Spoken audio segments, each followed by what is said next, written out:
사람은 역사를 가진 존재라는 말이 있습니다. 이 말은 사람은 하늘에서 뚝 떨어진 존재가 아니라 역사, 즉 시간의 흐름 속에 만들어진다는 것입니다. 한낱 목동이었던 다윗을 이스라엘 왕이요 또 예수 그리스도의 예표로 만들어 가시는 것은 하루아침에 뚝딱 이루어지는 것이 아니었습니다. 바로 시간을 통해서 만들어 가시는 하나님의 장기 계획이었습니다. 그러나 그 장기 계획 속에는 고난이라는 훈련과 연단의 과정이 포함되어 있습니다. 오늘 본문을 살펴보면 사울을 피해 아둘람 굴로 도망온 다윗에게 환난당한 모든 자와 빚진 모든 자와 원통한 자들이 모여들었습니다.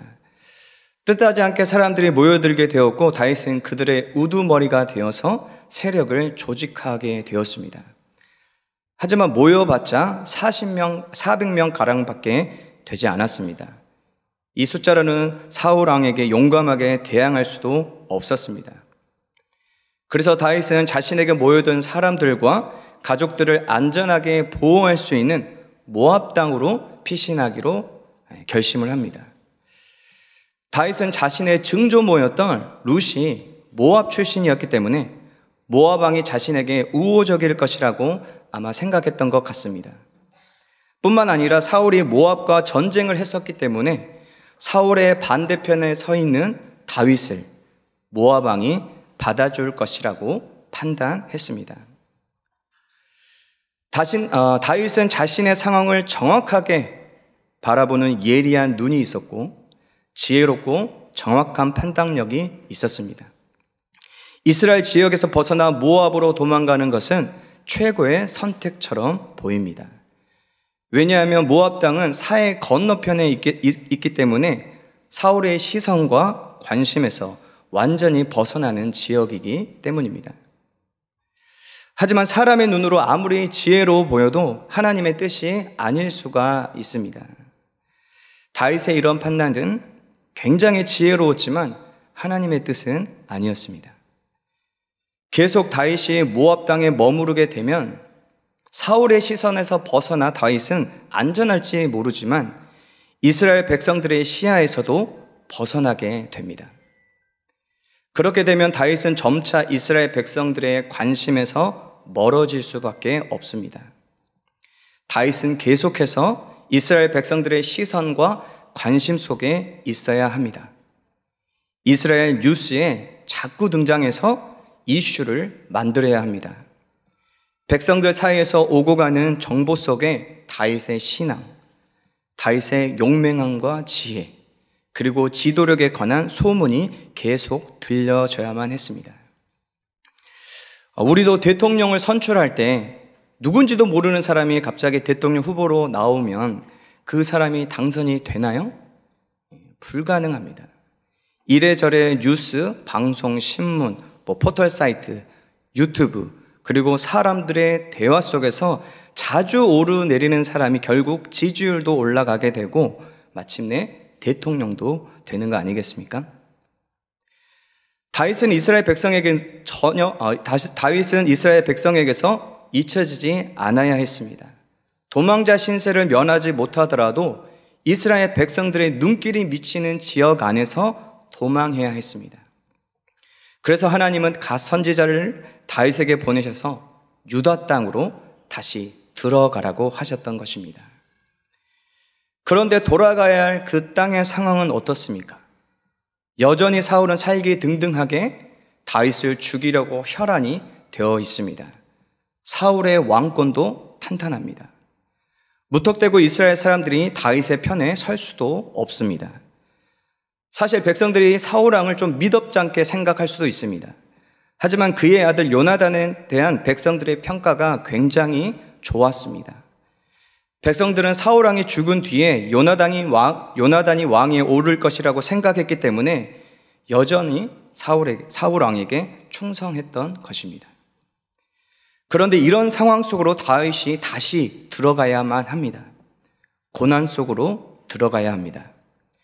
그동안 하나님께서 다윗에게 베푸신 은혜들은 어떠했습니까? 어떤 위협으로부터 다윗을 지켜주시고 보호해 주셨습니다.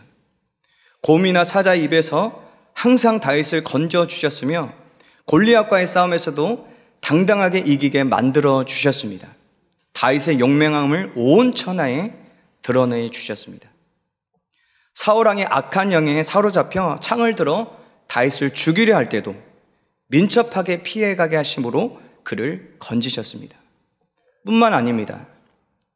사울은 민족의 영웅이 된 다윗을 자신의 손으로 죽이면 쉽게 말해 지지율이 떨어질까 봐 천부장이라는 파격 인사를 단행합니다.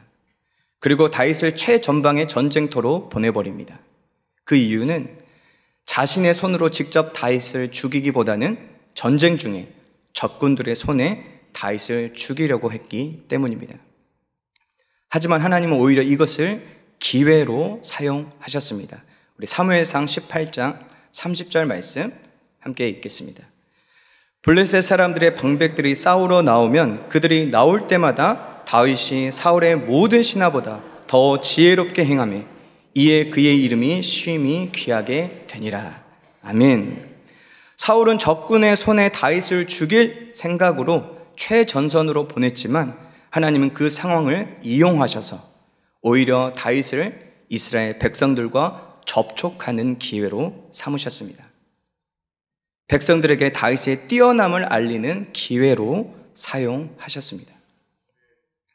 하나님은 그동안 다윗에게 이렇게 큰 은혜를 베푸셨습니다.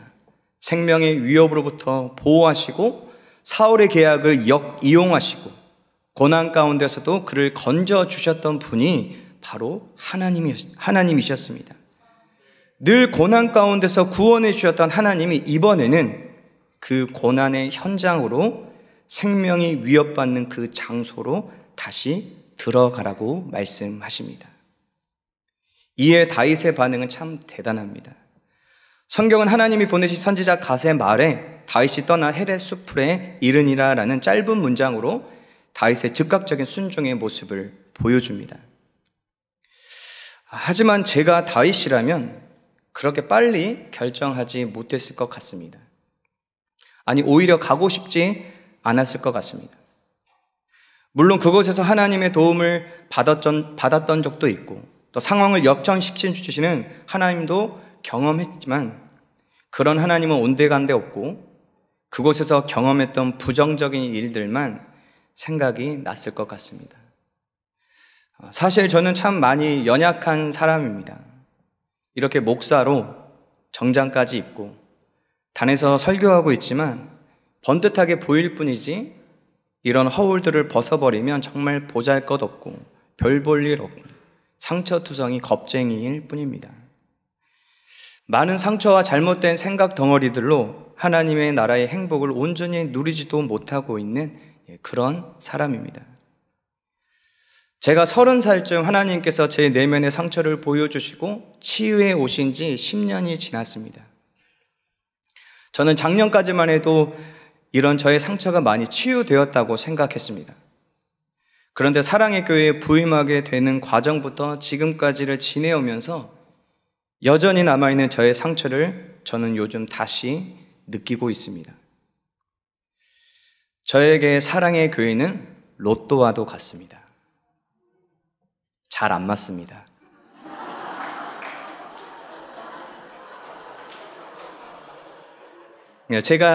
저희 교회가 잘못된 게 아니라 제 수준을 제가 잘 알기 때문입니다. 사랑의 교회에 올만한 사람이 아니라고 생각하고 있습니다.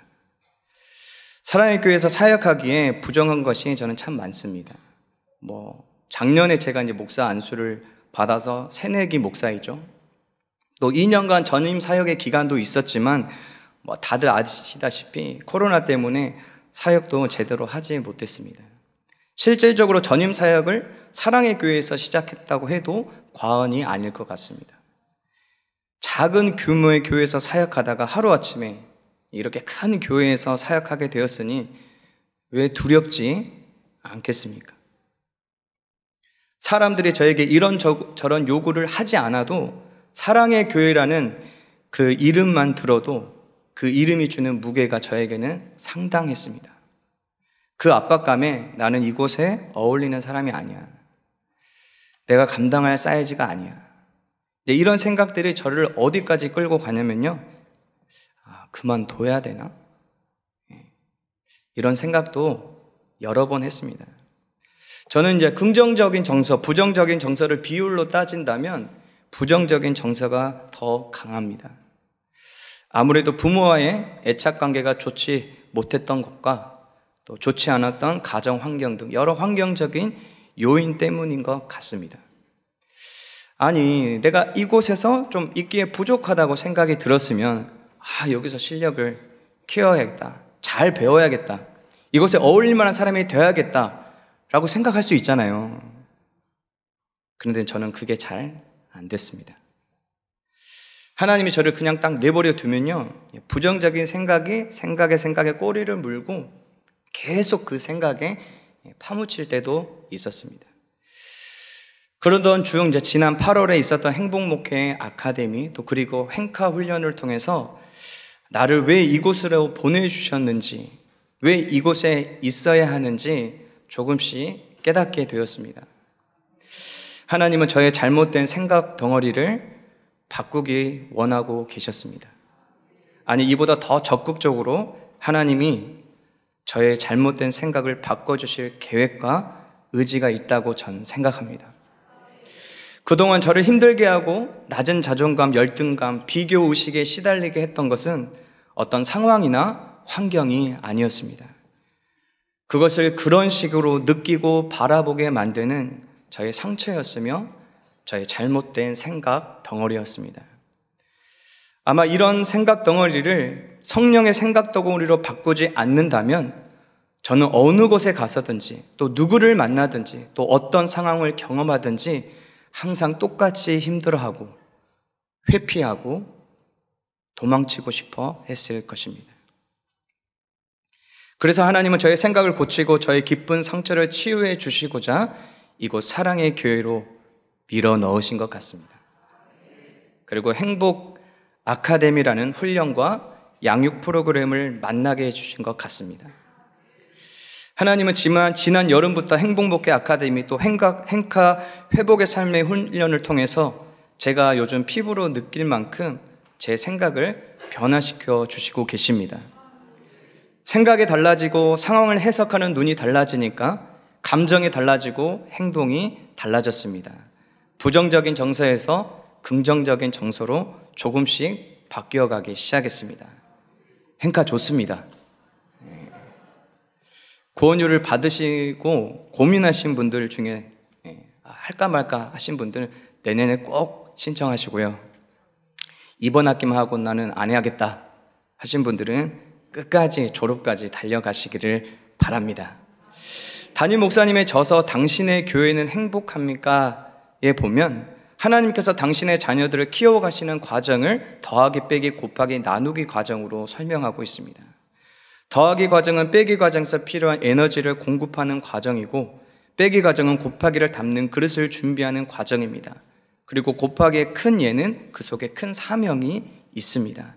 이렇게 더하기 빼기를 거쳐 곱하기를 하신 이유는 바로 나누기를 하기 위함입니다. 저는 지금 이 시가 저에게 있어서는 빼기의 시기인 것 같습니다. 그동안 가지고 있었던 저의 잘못된 생각 덩어리를 깎아내고 도려내는 시기이자 육의 생각을 성령의 생각으로 재설치하는 시기이자 목회자로 준비되어가는 연단과 훈련의 시기인 것 같습니다. 하나님은 다윗을 왕으로 기름 붓게 하신 후 곧바로 왕으로 세우지 않고 훈련과 연단의 시간을 거치게 하셨습니다. 사울을 통해 혹독하게 빼기의 과정을 거치게 하셨습니다. 때로는 다윗으로 하여금 사람들에게 실망과 배신도 경험하게 하셔서 하나님만 더욱 의지하는 사람으로 변화시켜 가셨습니다. 사무엘상 23장을 보면 블레셋이 유다 지파에 속한 그일라를 공격했습니다. 다윗은 여호와께 2번 묻고 승리를 약속받은 후에 전투에서 승리하여 그일라를 구원해 주었습니다. 다윗의 마음속에는 이제 그일라 지역 사람들이 자신을 지지해 줄 알았습니다. 하지만 그일라 사람들은 다윗을 배반하고 그를 사울의 손에 넘겨버렸습니다. 믿었던 유다 지파 사람들의 배신으로 인해 실망하고 있었지만 하나님은 요나단을 보내 다윗이 하나님을 의지하며 용기를 가질 수 있도록 권면했습니다. 우리 사무엘상 23장 16절 말씀 같이 읽겠습니다. 사울의 아들 요나단이 일어나 숲풀에 들어가서 다윗에게 이르되 그에게 하나님을 힘있게 의지하게 하였는데. 아멘. 믿었던 유다 지파 사람들에 대한 실망은 이것으로 그치지 않았습니다. 다윗이 유다 지평 남쪽 하길라산 숲을 요새에 숨어 있을 때 10지역 사람들, 여기도 유다 지파에 속한 사람들입니다. 이 지역 사람들도 한편으로는 다윗을 안심시키면서 은밀하게 다윗의 일거수일투족을 사울에게 다 일러 바쳤습니다. 사울은 군대를 이끌고 다윗의 은진처를 급습하고 애워쌌습니다. 이런 일촉즉발 위기의 순간에 하나님은 블레셋을 들어 사용하셔서 다윗을 구원해 주십니다. 우리 사무엘상 23장 27절에서 28절 말씀 함께 읽겠습니다. 전령이 사울에게 와서 이르되 급히 오소서 블레셋 사람들이 땅을 침노하나이다. 이에 사울이 다윗 뒤쫓기를 그치고 돌아와 블레셋 사람들을 치러 갔으므로 그곳을 셀라하마느곳이라 칭하니라. 아멘. 이 얼마나 극적인 하나님의 도우심입니까? 백성들의 인기를 의식하는 사울의 이런 명까지도 하나님은 사용하셔서 다윗을 구원하는 도구로 사용하셨습니다. 다윗에게는 같은 유다 지파의 사람들이 자신을 도울 것이라는 기대감이 있었습니다. 때로는 유다 지파 사람들을 의식하고 그들의 인정을 받기 위해 행동할 때도 있었습니다. 아마 다윗의 이런 마음에는 부모님과 형제들로 받았던 무시와 조롱으로 인해 어릴 때부터 깊이 새겨져 있었던 상처 때문인 것으로 보여집니다. 하지만 하나님은 이런 다윗에게 오히려 유다 지파 사람들을 통해 배신감과 실망감을 느끼도록 하셨습니다. 그것이 사람에게서 인정받고 싶고 의지하고 싶어하는 그의 상처가 치유되는 과정이고 하나님만을 전적으로 의지하게 만드는 훈련과 연단의 과정이었기 때문입니다. 다윗이 모압 왕을 떠나 다시 돌아온 유다 땅은 바로 이런 땅이었습니다. 여전히 고난이 있고 아픔이 있고 믿었던 사람들에게 깊은 배신과 실망감을 받게 되는 곳이 그런 곳이었습니다. 하지만 연단과 훈련이라는 시간 속에 늘 고통만 있는 것은 아니었습니다. 하나님의 놀랍고 섬세한 도우심과 긍휼과 사랑이 언제나 다윗과 함께 했습니다. 다윗이 외롭지 않도록 돕는 손길들을 붙여주셨습니다. 서두에도 얘기했듯이 요나단을 보내서 그를 위로하고 그를 격려했고 또 자신을 모욕했다는 이유만으로 분을 이기지 못해서 같은 지파 사람인 나발을 죽이려 할 때 그의 아내 아비가일을 보내 다윗이 죄를 짓지 못하도록 막아주셨습니다. 저 역시 저의 생각을 바꿔 가시는 훈련과 연단이라는 시간 속에서 하나님의 은혜가 있었습니다. 부정적인 생각에 앞서 한없이 나 자신을 낮게 여기고 열등감과 비교시 미래에 대한 불안감으로 힘들어할 때 여러 성도님들도 계시지만 특별히 하나님은 초등부를 통해 저를 위로해 주셨습니다. 저는 사랑의 교회 초등부 선생님들과 우리 아이들을 만난 게 정말 큰 복이라고 생각합니다. 선생님들과 아이들이 저에게 사랑을 표현해주고 위로해주고 격려해 줄 때는요, 낮아졌던 자존감이 확 올라갔습니다. 아무것도 아닌 제가 이 지구상의 수많은 사람 중에 그저 한 사람밖에 되지 않는 내가 이 세상에서 의미 있는 존재처럼 느끼게 해주었습니다. 저의 초등부 선생님들과 아이들은 저에게 있어서 하나님의 의로운 오른손이었습니다. 저희 선생님들은요, 제가 BTS 그 남자 연예인 아이돌이 있거든요. 거기 멤버 정국이보다 제가 더 잘생겼다고 말하시는 분들입니다. 혹시 이제 정국이라는 사람을 모를까봐 제가 사진을 준비했습니다. 자, 화면 한번 보시고 저를 한번 보세요. 제가 더 잘생겼나요? 여러분도 저의 의로운 오른손이었군요. 하나님은 우리를 향한 놀라운 계획을 가지고 계십니다. 또 우리의 잘못된 생각을 고치고 상처를 치유해 주시기를 원합니다. 하나님이 우리에게 주시고자 하시는 것은 재앙이 아니요 평안입니다. 미래와 희망을 주는 것입니다. 하나님이 우리에게 주려고 하는 행복은 그저 오지 않습니다. 다르게 바꿔서 표현해 본다면 하나님의 행복을 가로막고 있는 것들이 있습니다. 그것이 바로 우리의 잘못된 생각 덩어리입니다. 하나님은 고난과 훈련, 연단이라는 도구를 사용해서 우리의 생각들을 바꾸십니다. 고난을 좋아하는 사람이 어디 있겠습니까? 훈련과 연단을 자처하는 사람이 이 세상에 몇이나 되겠습니까? 하지만 때론 하나님께서 우리에게 주시려는 행복은 고난이라는 또 훈련과 연단이라는 포장지에 쌓여 올 때가 있습니다. 저에게나 또 성도님들이 처한 지금의 그 상황과 환경이 바로 그때인지도 모릅니다. 성도님들에게 있어서 다시 돌아가야 할 유다 땅은 무엇인가요? 또 인내함으로 머물고 있어야 할 유다 땅은 어디인가요? 대인관계의 문제일 수도 있고, 재정의 문제일 수도 있고, 직장, 학업, 진로, 사역의 문제일 수도 있습니다. 그리고 행복 아카데미의 훈련의 과정일 수도 있습니다. 오히려 회피하는 것이, 다른 방법을 찾아보는 것이, 그 장소를 떠나는 것이 지혜로 보일 수도 있습니다. 하지만 하나님은 저에게 다시 돌아가라고 하십니다. 고난이 있고 아픔과 쓰라림이 있는 그 훈련과 연단의 장소로 돌아가라고 말씀하십니다. 우리가 다시 돌아가야 하며 머물러 하는 그 상황과 장소에서 우리는 마침내 변화되게 될 것입니다. 육의 생각에서 영의 생각으로 바뀌게 될 것입니다. 내 상처가 치유되기 시작할 것입니다. 상황과 환경을 바라보는 우리의 관점이 달라지게 될 것입니다. 우리가 하나님의 은혜 안에서 변화되고 회복될 모습은 눈으로 보지도 못하고 귀로 듣지도 못하고 사람의 마음으로 생각할 수도 없을 만큼의 풍성함인 줄 믿습니다. 아멘.